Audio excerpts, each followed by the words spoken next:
Hello friends, welcome to Defence Matrix. तो कुछ media reports आ रही हैं जहां पर ये बताया जा रहा है कि इंडियन नेवी 8 से 10 यानी कि 8 to 10 एलसीए नेवी प्लेटफॉर्म को एक्वायर करने पर विचार कर सकती है।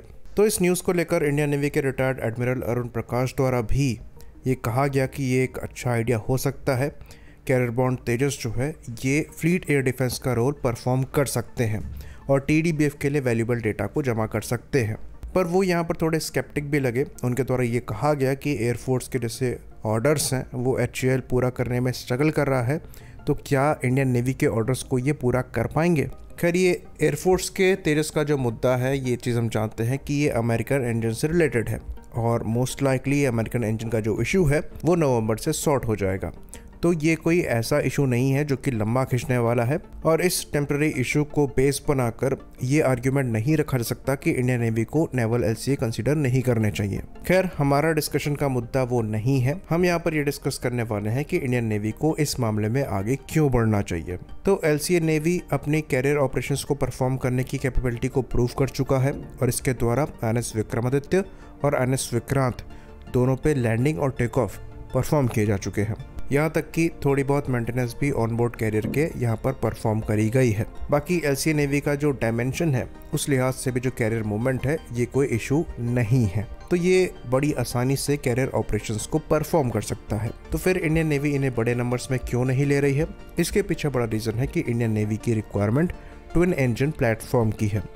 ट्विन इंजन होने का यहाँ पर फायदा ये है कि पहला, जो एयरक्राफ्ट हमारे एयरक्राफ्ट कैरियर से ऑपरेट होते हैं ये अपने इंजन की पार पे ही होते हैं, तो better thrust to weight ratio मिलने की वजह से ज़्यादा हैवी वेपन्स कैरी किए जा सकेंगे, जो कि यहाँ पर एक लिमिटेशंस है। साथ ही साथ सेफ्टी पॉइंट ऑफ व्यू से भी ट्विन इंजन्स को प्रेफर किया जाता है, क्योंकि इन नेवल फाइटर्स में अगर इंजन इशू आते हैं तो एयरक्राफ्ट को डिच ही करना पड़ेगा, क्योंकि वापस आप कैरियर पर लैंड नहीं कर सकते। तो दो इंजन यहाँ पर एक तरीके से सेफ्टी को इंश्योर करते हैं। पर अब सवाल ये भी पूछा जा सकता है कि ऐसा तो नहीं है कि इंडियन नेवी ने कभी सिंगल इंजन एयरक्राफ्ट ऑपरेट नहीं किए हैं।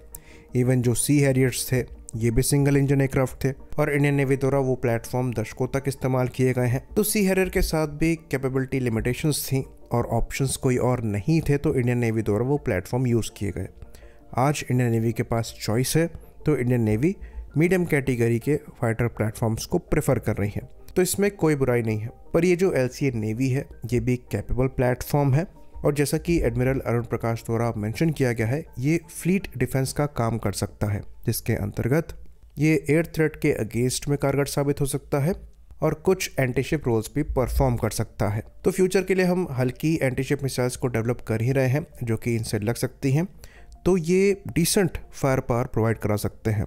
रेंज लिमिटेशन इंडियन नेवी के लिए एक फैक्टर बन सकता है क्योंकि एयरक्राफ्ट का साइज छोटा है। दूसरा, नेवल एयरक्राफ्ट में एयर टू एयर रिफ्यूलिंग एक प्रॉब्लम बनती है। यहाँ पर बड़ी बड़ी रिफ्यूलिंग कराई जा सकती है, लेकिन उसमें भी लिमिटेड ही फ्यूल रिफ्यूल किया जा सकता है। तो यहाँ पर जो रिक्वायरमेंट एग्जिस्ट करती है वो ये है कि इस एयरक्राफ्ट को as a front line fighter ना देखा जाए, और इस चीज़ के बारे में हम पास्ट में भी डिस्कस कर चुके हैं। इन फाइटर प्लेटफॉर्म को इंडियन नेवी को as a lead in flight trainer देखना चाहिए, यानी कि लिफ्ट प्लेटफॉर्म देखना चाहिए, जो कि नए जनरेशन के नेवल एविएटर्स को एडवांस ट्रेनिंग तो प्रोवाइड करा ही सकते हैं, साथ ही साथ ज़रूरत पड़ने पर ये इंपॉर्टेंट अटैक मिशंस को भी परफॉर्म करने में सक्षम होंगे, क्योंकि ये पूरी तरीके से कॉम्बैट कैपेबल प्लेटफॉर्म होने वाले हैं। और इनसे भी बड़ा जो हमें इनका एडवांटेज दिखता है वो हमारे future man unmanned taming system के प्रोग्राम को लेकर दिखता है। तो ये चीज़ हम जानते हैं कि एलसीए को ही बेस बनाया जा रहा है इस ममटी प्रोग्राम का, जिसके अंतर्गत जो एलसीए है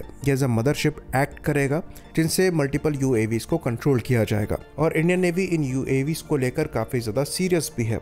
इवन ये भी न्यूज़ आ रही है कि जो अगला एयरक्राफ्ट कैरियर होगा आईएनएस विक्रांत की कैटेगरी का, उसमें स्पेशल मॉडिफिकेशन किए जाएंगे इन यूएवीज ऑपरेशंस को कैरी आउट करने के लिए। तो यहाँ पर क्लियरली 8-10 एयरक्राफ्ट ज़रूर कहा जा रहा है कि पोटेंशियल दिख रहा है, पर हमें ऐसा लगता है कि ये 1 से 2 स्क्वाड्रन तक लिए जा सकते हैं, यानी कि यहाँ पर नंबर 36 से 40 एयरक्राफ्ट तक होने चाहिए, क्योंकि इंडियन नेवी खाली एयरक्राफ्ट कैरियर से ही फाइटर प्लेटफॉर्म्स को ऑपरेट नहीं करती है।